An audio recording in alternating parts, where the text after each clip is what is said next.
This is a story of Pam and I journey over the last year and a half. And we've told the story a couple of times now and tried to record it, but technical difficulties. So now here we are, just deliberately telling our story for people who have an interest in seeing this.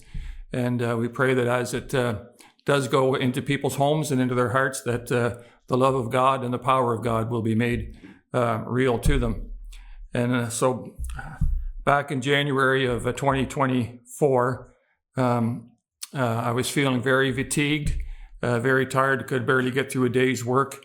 And so we decided we would go and see the doctor. There is a family history of heart disease. And so we thought maybe that's where it stems from. So when we spoke with the doctor, he said, yeah, okay, well, we'll look into the heart issue. And during our talk with the doctor, I said, and by the way, starting back in the fall of 2023, there are some issues with some swallowing issues and also an indication of blood in my stools. And he said, okay. So he said, well, you're scheduled for a colonoscopy. And so we'll have the surgeon do an endoscopy at the same time.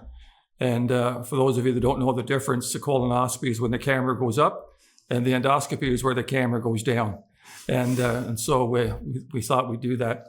And so when I went into the operating room for those two procedures, I said to the team of the healthcare professionals, I said, if you're going to use only one camera, please do my throat first. And they got a chuckle out of that. So that's the endoscopy took place on April the 4th of 24. And after I woke up after the procedure, the surgeon came to see me, and he said my colon was fine, but he found a mass discovered at the top of my stomach. And when I asked him, was it cancer, he just nodded. And just as another aside, the heart checks out fine. The cardiologist ran tests and all that stuff, and my heart is good shape, but it was cancer. And so I was referred to the oncology department in Kingston, and thus began a series of many tests: CTs, MRIs, more endoscopies, PET scans, exploratory laparoscopic surgery of my abdomen. And these happened here in Brockville and also in Kingston and in Mississauga. And all these tests were necessary because they wanted to make sure the cancer had not spread to other areas of my body. And because if that was the case, they felt that there really wasn't much they could do for me. But it was determined that the cancer was localized to my esophagus and my stomach. And so they were able to come up with a treatment plan. And during all these months, I felt good. There was no pain. And so just the fatigue and some swallowing issues. But overall, I felt good. And I was off work. And so fatigue was not an issue. I could do whatever I needed to do. And so that brings us to Pam. Well, not all journeys are the same, but this is ours, and God knows what our journeys are. I never expected cancer. I expected like a bleeding ulcer or something like that, but not cancer. And I've heard so many stories from people and about their journey, and thinking in that mode of all the different things that they needed to do. And I remember when Chris came into the office and he said that he did get the official diagnosis of cancer, and my mind directly went right into, this is an actual road that we are going to be traveling. It's actually happening. And my eyes were open to the influx of appointments and details and information. And that's right down my alley. So that didn't bother me. I was not scared, not fearful. That was the mode that I went right into, was keeping track of all of the information and dialoguing and everything. And I wasn't fearful of him having cancer. 22 years ago, I went down this road of a life-changing disease. Wasn't life-threatening, but life-changing. And at that time, I remember after a test being in severe pain and curled up in a ball in bed crying. And I said, God, whatever this journey takes, wherever it takes me, this journey of MS. If it takes me to a wheelchair, you are the one that guides my life. My life is in your hands, and whatever it is, you're writing the story, and I trust you with it. And so I didn't know that long ago God was already setting in me for what was going to be coming with Chris. During this initial stage of the journey, I believe that God planted in my heart for this journey to be a blessing journey. And so I said to Chris, I said, I think this is what God wants us to do. And so I began to put kind of like little snack baskets together.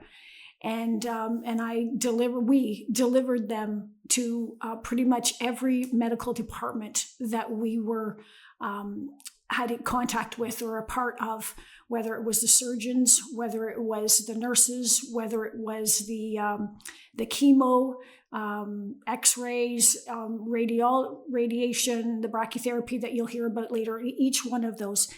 And I actually found myself looking forward to going to the appointments because I was going to be blessing people. And I wanted them to know that we don't take them for granted. The medical system is not good, but we've got one, and we are so thankful that we have one, and we wanted to show our appreciation to them. So throughout the testing and treatment stages, we were really amazed and impressed by the medical team at all the hospital and test centers. Their kindness, their communication with us and with other teams, the speed, the expertise, really what impressed us, and we were quite satisfied and pleased with the way we were being treated. And just an example of the communication between the various doctors' offices and test centers. I was out on the golf course and was expecting a phone call from one of the test centers for an appointment. And so they called and said, set me up for an appointment for a certain time. And I said, great, thank you. And about 50 minutes later, the phone rang again, and it was another test center. And they said, I see you to set up an appointment with this particular group, but you already had an appointment with us. And so me being forgetful, I had forgotten that, but that's just an example of how these different various groups were communicating with each other. And that was just an example of the level of care that we were receiving and so appreciative of. Our first oncologist, who had actually retired, but because of the workload at the Kingston Cancer Clinic was called back. And he was a great guy. We really appreciated him. But he noticed some swelling in my right arm. Just a few weeks prior to that, I had a PICC line inserted. And that's, for those of you who don't know, a PICC line is a peripheral intravenous central catheter. And what they do is they put a small catheter in my arm, and it goes up through my shoulder and into my chest, and it's permanent, stays there. And that's what they would use for all the chemo treatments and other things that I would have to be treated with. And sometimes blood clots develop because of that PICC line. And he noticed some swelling.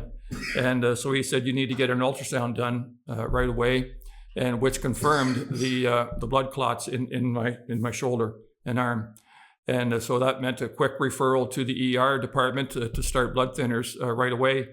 And the ER doctor was amazed that the oncologist had even noticed a difference. He said, I never would have caught that. So that was just the level of the expertise that we were blessed with. And we also, the two surgeons that were looking after me were the two top surgeons in their field in the country. They had been trained at the Mayo Clinic and other places of renown. And so we were very fortunate that way as well. Now, you need to know, Chris and I have a very tight relationship. We love working together. We love being together, spending time together and stuff. But there is an area where we are total opposites. And I am very look forward, checking things out, do researching, finding out all the information ahead of time. And he is, that's tomorrow. So we don't need to do that today. But so I already started, when all of this process started, I already started researching.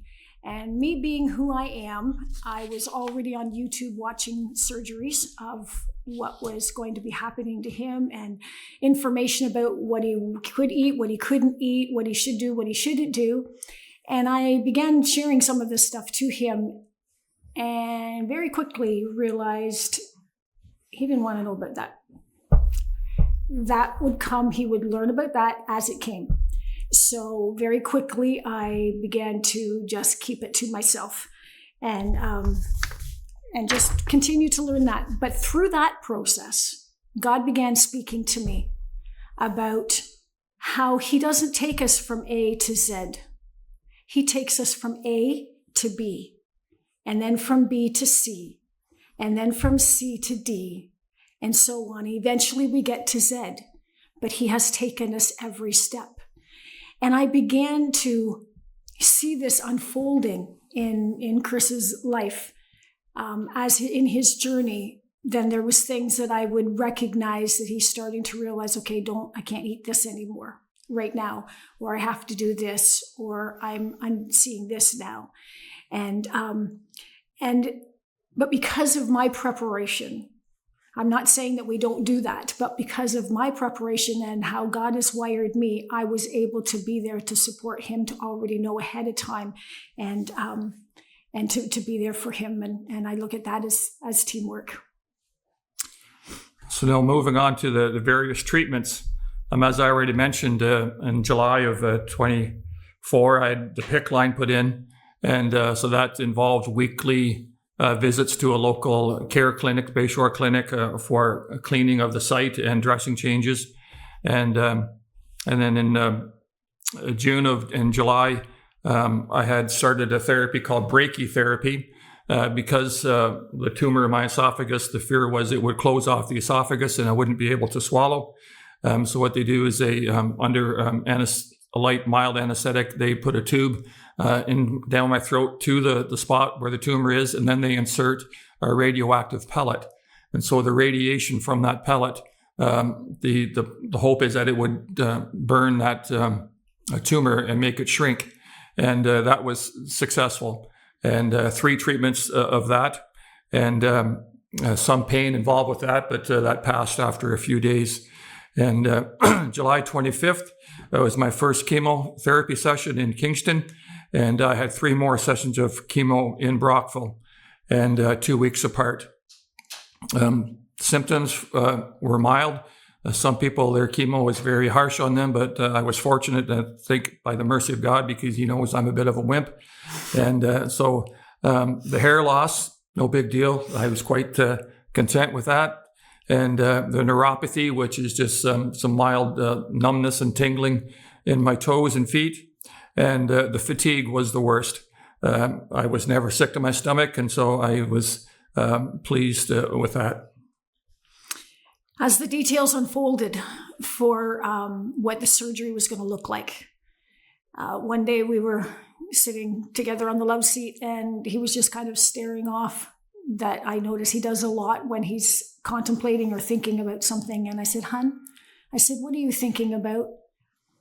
And he said, "I'm just thinking about, what if I don't wake up and they have to tell you that I didn't make it? How is that going to make you feel? How's that going to be?" And I said, "Hun," I said, "for you, it'll be a win-win."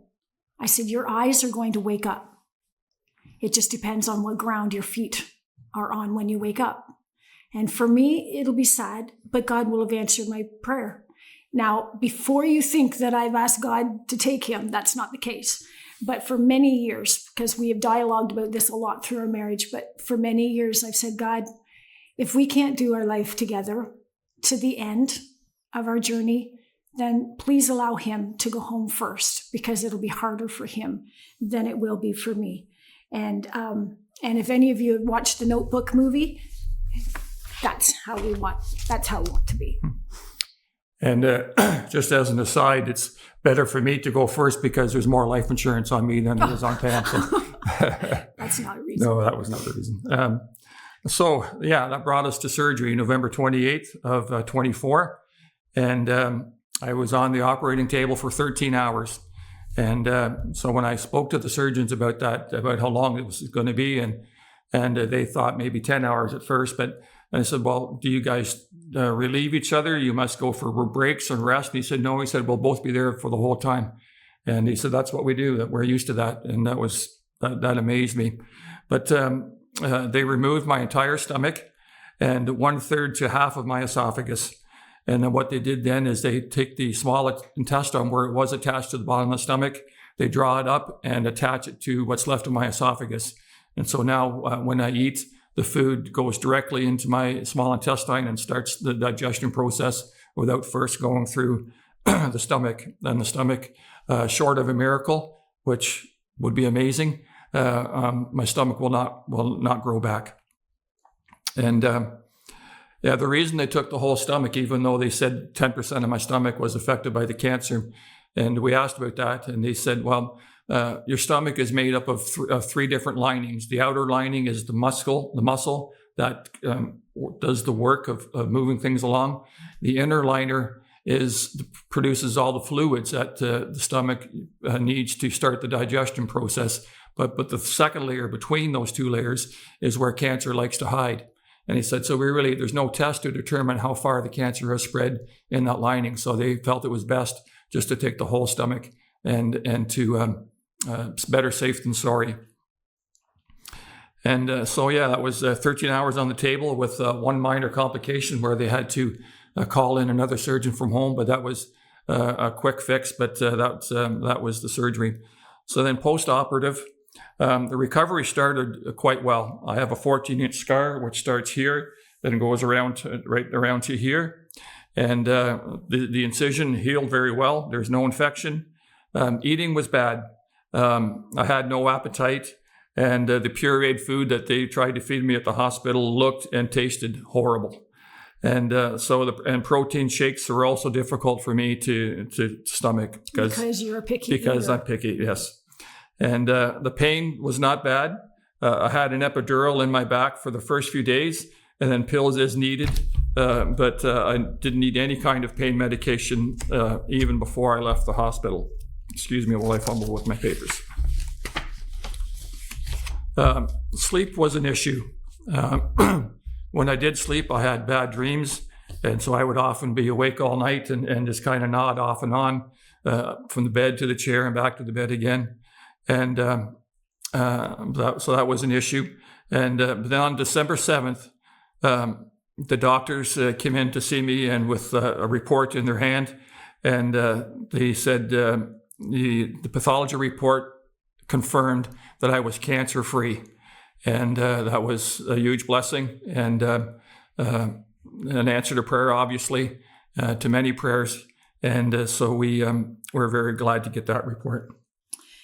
Now, up until then, things were going good.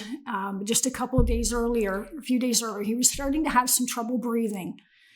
And so then the doctors came in and they did an x-ray and they said, okay, so for this kind of surgery and a long thoracic surgery, he ended up having fluid in his chest cavity. And that was making it so that the lungs couldn't expand. So they had to put a chest tube in and let the fluid drain. And so then once that started happening, then he could start breathing a little easier.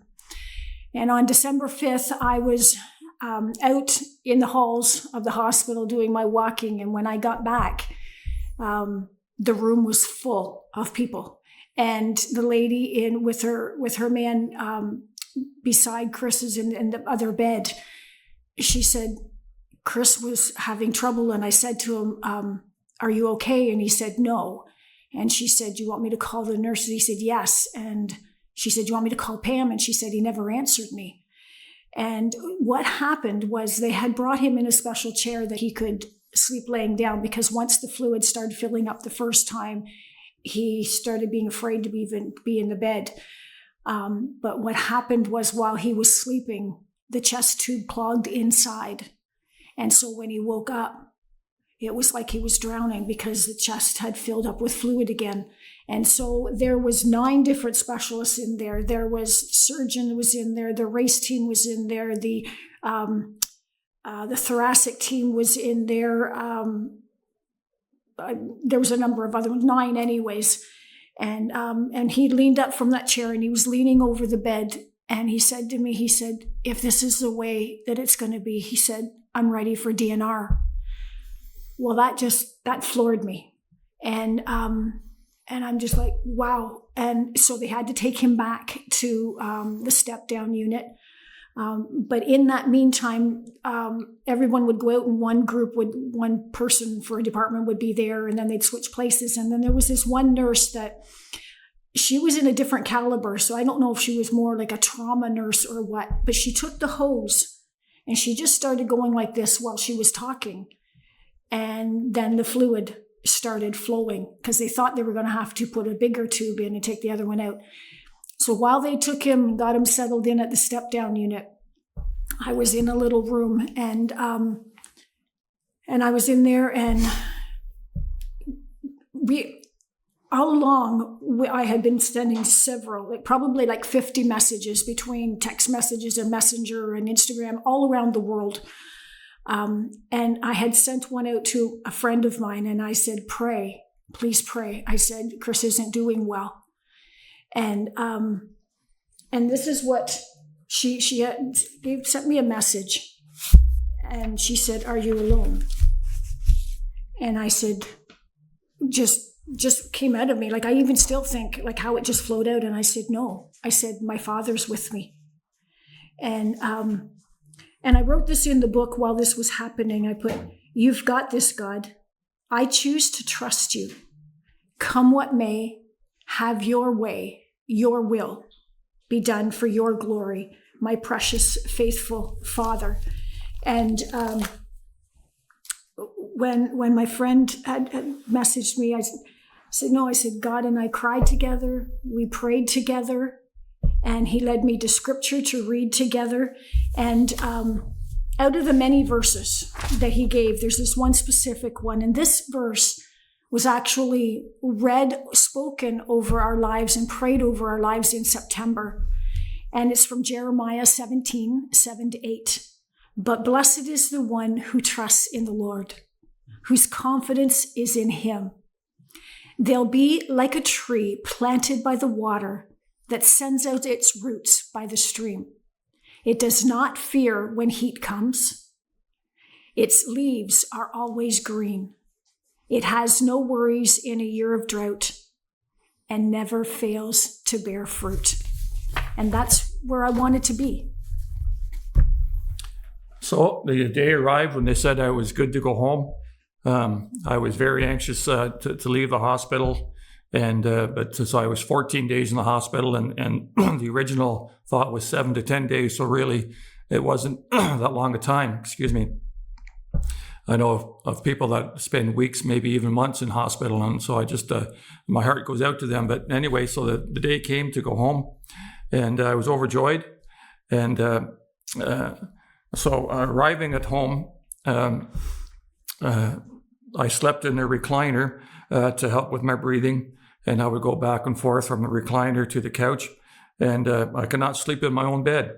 And so physically, I was progressing well. I was gaining strength, and my eating was beyond what the doctor said I would probably be able to do. But 2 weeks into my stay being home, the anxiety started. And so this was unexpected and foreign to me, because I'm pretty a mellow guy for the most part. And so this was a new experience. I couldn't sleep. I couldn't read. I couldn't work on a puzzle. Anything that required a lot of concentration. TV that didn't require me to focus very much was helpful. And just pacing the house was what I would do. And so that Saturday afternoon, it got to the point where I said to Pam, I can't take this anymore. We need to go back to the ER to see what they can do for me. And she said, well, there's a 1-800 number to call, a cancer hotline based out of Kingston, the cancer unit. Let's call them and see what they have to say. And so I agreed. And so we spoke with a couple of different nurses. And the second nurse, who was the cancer nurse, after I got her convinced that the issue was not physical, it was mental, emotional, she said, oh, okay, I understand. And she said 3 different things to me, which helped immensely. One, this is common. When you have a traumatic, something traumatic to your body like that, it's common to have some anxiety following. And she said, it's also temporary. This will pass. And then she said, you're in God's hands. And wow. My first thought was, can a public nurse say that over the phone to somebody that she doesn't even know? And this truly is from God. And so that was a huge help. And so when we spoke to our family doctor, and he said the same thing, that yes, it is temporary and it's common. And he said, he gave us some practical things to try to distract me from the anxiety. Walking and exercise was one of them. And so at 2 or 3, 4 o'clock in the morning, you might have found me walking the neighborhood just to get a little bit of exercise. And I felt guilt and shame about that anxiety, and also about the fact that during that setback at the hospital, I felt like I was just ready to die. I was ready to give up. And, a child of God is not supposed to have anxiety. A child of God is supposed to have faith, and that all is well. And so I came to realize that I was not ashamed that I had cancer. And so I had no reason to be ashamed or feel guilty that I had anxiety. It's an illness, and it can be treated. And so God gave me some relief that way as well. And and that's, moving on, sorry. No, it's okay. So recovery. By now his drinking was good, his eating was good, as to be expected, and he was doing well physically. And like he said, the anxiety and claustrophobia was new to me too. I remember we were only home a couple days, and went to one of the stores that the cart return, yeah. And I parked right beside it, and I went and got a cart, and I saw him out walking to the other side of the car, and I said, "What are you doing?" And he said, "It's too close. He said, "I got to move the car." So I moved the car, and I thought, wow, like we've never dealt with this before. And so I found that with that and his anxiety and the sleeping and trying to sleep and then not sleeping, our son, Christopher, wanted it because of him not being able to be here. He wanted to know everything that was going on. So I would take pictures, I would take little videos and stuff. And so one day I watched a little 20-second clip of how he was breathing when he had this trouble. And the thing is that when you're in the hospital, when I was in with him, when you're in with somebody, then you're all in what all is happening. Well, now we were back home and he was recovering. And when I looked at that, I just thought, wow, like he's really struggling. Like this has been hard. And I had found myself being frustrated, impatient, because he would tell me, yeah, I went in, I couldn't, and I went back in, and I'm thinking, okay, so then try again. Like you're only giving it that one shot, like go back in and try again. And it was when I looked at that video that I thought, yeah, I've got to be careful. And different perspectives in different places. And I looked at those pictures today. And I looked at that breathing again. And where we are right now is that he's still struggling with a little bit. And it's just a reminder from you last night and from me looking at this is that I need to be a little more patient with you in this process.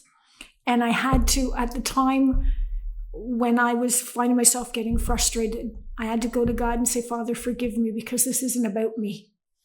It's about your journey with him and with what he's dealing with. And so as an update to where I'm at with the anxiety is behind me, it was temporary, and I'm sleeping full nights in my own bed with my wife. And so God was very gracious that way. And I'm now working a part-time job. I'm getting stronger and my stamina is growing. And so I'm walking the golf course now for 9 holes. And so physically and mentally, spiritually, I'm doing very well. And I thank God for that. He has been very gracious. And part of that healing process When we first were asked to present this live, we thought we would call this Our Journey and the Army. And we've talked about the journey, and now we need to talk about the Army. And without the army of people around us, this would have been a much more difficult journey. A family, church family, friends, neighbors, so many people would tell us they were praying and offering help. And what can we do? And can we clean your driveway? Can we, all sorts of things that they are offering to do. And my sister Arlene, who lives here in Brockville with us, she was a big support and always there when we needed. And she would go with me to the chemo sessions and sit with me. And I appreciated that so much and her support. And my aunts, three of my aunts came to visit us. And one of them had crocheted an Afghan, which became my security blanket when I was sleeping in the recliner.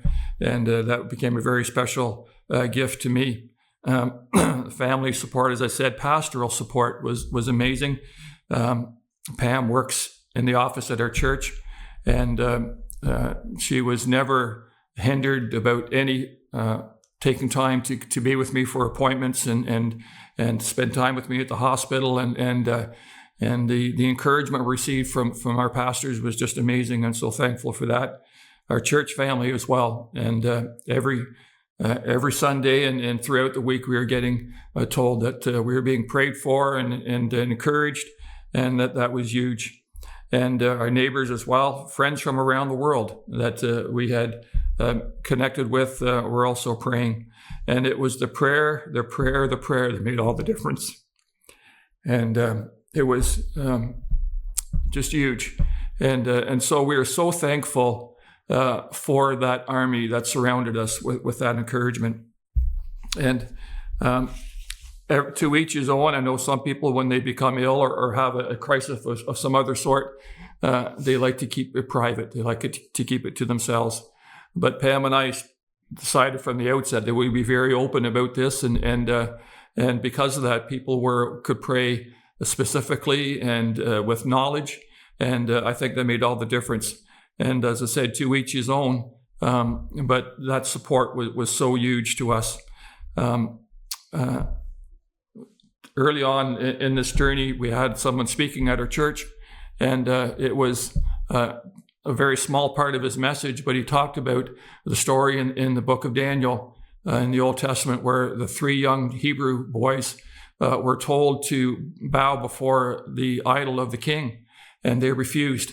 And so as punishment, they were thrown into a furnace, which was so hot that the guards that were throwing them into the fire perished. And but they survived. And when the king looked into the furnace, he said, "Did we not put three men in here? But yet I see a fourth, and he is as the Son of God." And I want that fourth man, Jesus, to be the one that is seen in us through this journey. And as we tell our story, that he would be the one, and our Heavenly Father would be the one to receive the recognition and the praise and the glory for where we are and how well we're doing. And of course, Pam's support through all of this was beyond amazing. She looked after the details and the appointments. She was an encouragement to me, and she documented all the things that needed to be looked after in the treatment visits. And she was all in all the way. And her care was excellent. She didn't nag, she didn't hover, but she made sure that everything was looked after. And so I'm so very grateful to her for that as well.